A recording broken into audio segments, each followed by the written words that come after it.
আসসালামু আলাইকুম শিক্ষার্থীবৃন্দ, সবাইকে স্বাগতম।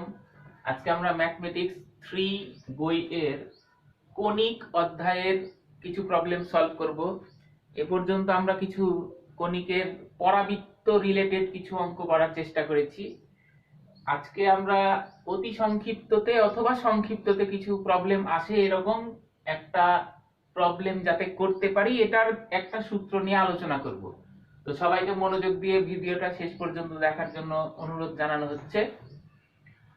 তো প্রথমে আমি যেটা বলতে চাই, কনিক বলতে আমি প্রথম দিন বলেছিলাম আমরা কনিকের মধ্যে কয়েকটা ফিগার পাই। একটা হচ্ছে পরাবৃত্ত, একটা হচ্ছে উপবৃত্ত, একটা হচ্ছে অধিবৃত্ত। তো আমরা এখানে একটা সাধারণ দ্বিঘাত সমীকরণ লিখেছি।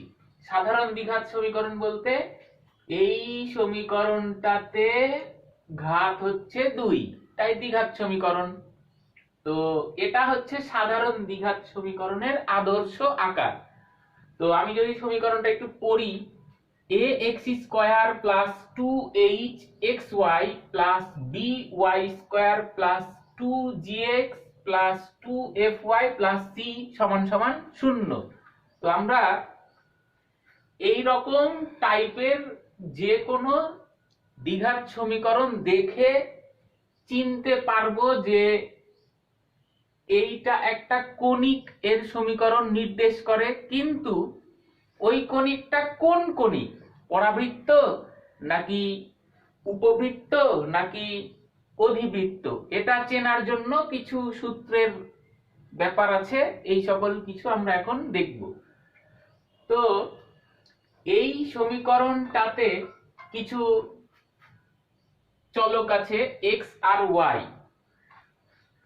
আর কিছু কনস্ট্যান্ট টাইপের সংখ্যা আছে। যেমন এখানে a আছে, এখানে h আছে, এখানে b আছে, g আছে, f আছে, c আছে।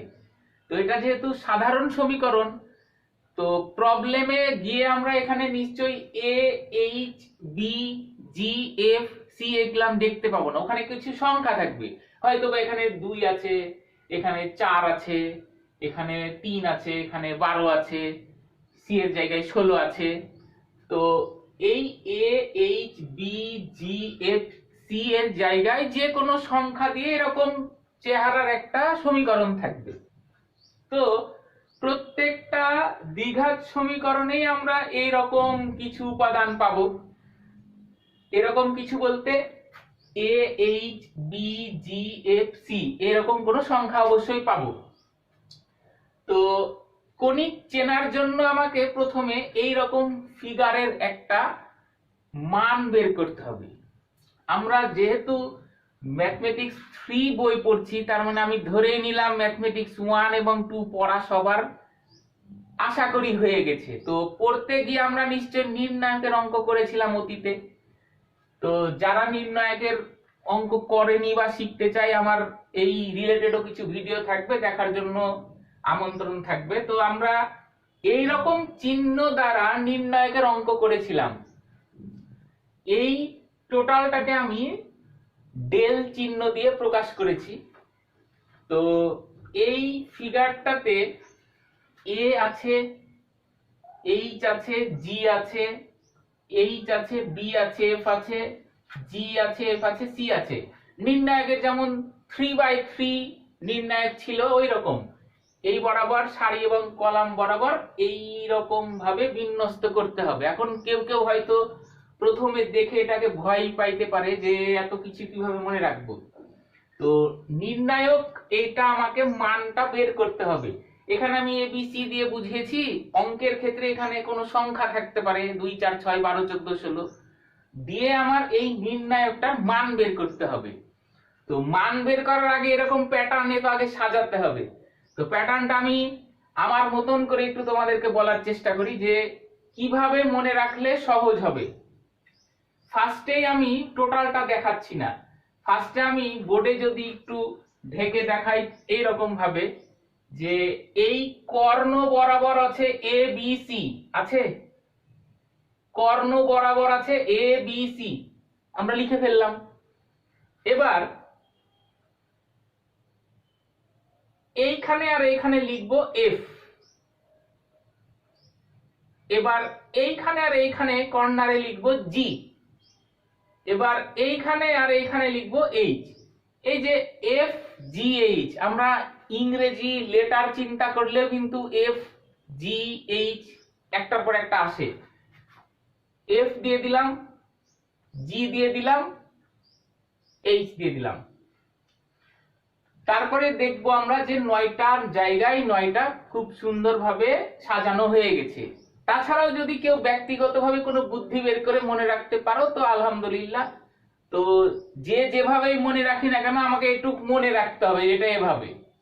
আচ্ছা, এবার আমরা এটা নিয়ে বেশি কথা না বলি। এই রকম করার পরে আমাকে এই জিনিসটার আগে নির্ণায়কের মানটা বের করতে হবে। মান বের করার সময় অবশ্যই সেটার মান 0 হওয়া যাবে না। 0 ব্যতীত অন্য কোনো সংখ্যা হবে, মাইনাস হতে পারে, প্লাস কোনো সংখ্যা হতে পারে।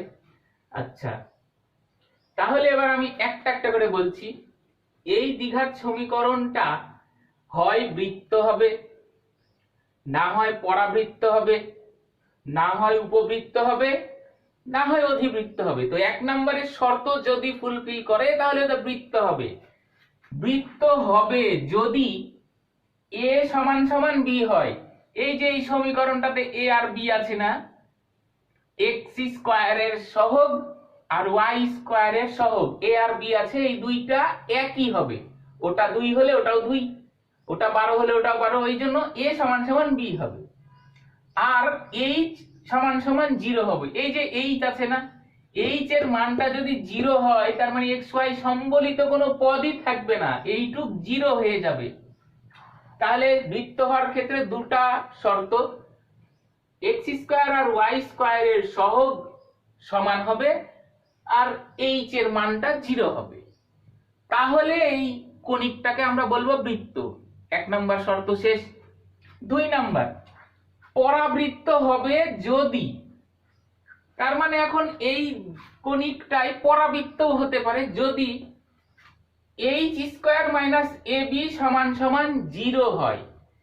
H square minus A B কোথায় পাবো? যেহেতু এই সমীকরণে এইচ আমি বের করতেই পারি,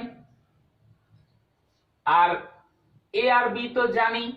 H square minus A B এই রাশিটার মান যদি 0 হয়, সমান সমান 0 হয়, আর আমার এটা তো নট ইকুয়াল টু 0 হবেই, এই কেস হলে বলবো যে এটা একটা পরাবৃত্ত। 2 নাম্বার শেষ। 3 নম্বরে এই কণিকটাই হবে উপবৃত্ত যদি H square minus A B তো আমরা বের করতে পারি সব ক্ষেত্রেই, এই মানটা 0-র চেয়ে ছোট হয়, মানে 0-র চেয়ে ছোট মানে ঋণাত্মক কোনো সংখ্যা হতে পারে। H square minus A B যদি 0-র চেয়ে ছোট হয় আর এটা যদি নট ইকুয়াল টু 0 হয় তাহলে আমি সিদ্ধান্ত নিব এই কণিকটা একটা উপবৃত্ত হবে। 3 নাম্বার শেষ। বাকি থাকে 4, অধিবৃত্ত হবে যদি H square minus A B greater than 0, মানে এই রাশিটার মান হবে ধনাত্মক, মানে 0-র চেয়ে বড় কোনো সংখ্যা হবে, আর এটা তো এটা হবেই। তাহলে সিদ্ধান্ত নিব এটা একটা অধিবৃত্ত হবে। তো এইটুকু একটু কষ্ট করে সবাইকে মনে রাখতে হবে। এই রিলেটেড আমরা অঙ্ক করার চেষ্টা করব, তখন সূত্রসমূহ আরো একবার খুব ক্লিয়ারলি বোঝা যাবে। তো এ পর্যন্তই আমাদের আজকের এই টপিকটা। সামনের টপিক নিয়ে আলোচনা করব, সবাইকে সেটা দেখার জন্য আমন্ত্রণ জানানো হলো। সবাইকে ধন্যবাদ।